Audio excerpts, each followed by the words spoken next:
નમસ્કાર દર્શક મિત્રો, ટી ટાઈમ ન્યૂઝમાં તમારું સ્વાગત છે। હું છું તમારી સાથે દીપા। અહીં મહત્વના સમાચાર હાલ ગોંડલથી મળી રહ્યા છે। ગોંડલમાં કોંગ્રેસ આગેવાનની કાર પર હુમલો થયાનો બનાવ હવે સામે આવ્યો છે। નાગડકા રોડ ઉપર અજાણ્યા શખ્સોએ હુમલો કર્યા હોવાનું પણ સામે આવ્યું છે। અજાણ્યા શખ્સોએ કારની તોડફોડ કરીને હુમલો કર્યો હતો। રાજેશ સિવિલ હોસ્પિટલમાં દાખલ કરવામાં આવ્યા છે। પોલીસે ઘટના સ્થળે પહોંચીને આ અંગેની તપાસ હાથ ધરી છે। તો ગોંડલથી આ મહત્વપૂર્ણ સમાચાર હાલ સામે આવી રહ્યા છે। કોંગ્રેસ આગેવાનની કાર પર હુમલો કરવામાં આવ્યો છે। નાગકડા રોડ ઉપર અજાણ્યા શખ્સોએ આ હુમલો કર્યો હોવાનું પણ સામે આવ્યું છે।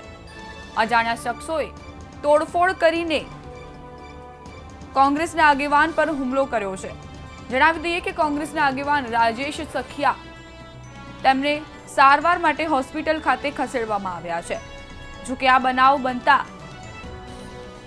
લાગી રહ્યું છે કે જે શખ્સો છે તે બેફામ બની ગયા છે। ઈસમોને હવે કોંગ્રેસના આગેવાન પર હુમલો કર્યો છે। તોડફોડ કરીને તેમને ઘાયલ પણ કર્યા હતા।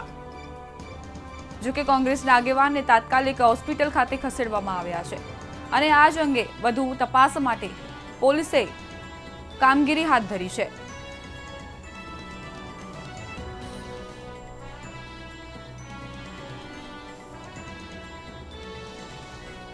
आज अंगे मंतव्य न्यूज़ના સંવાદદાતા નરેન્દ્ર જોડાઈ ગયા છે।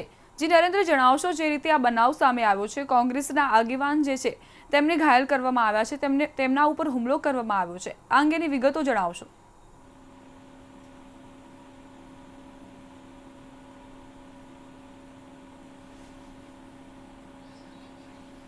જી નરેન્દ્ર, જણાવશો આ અંગેની વિગતો, કારણ કે કોંગ્રેસ આગેવાન પર હુમલો કરવામાં આવ્યો છે તોડફોડ કરીને।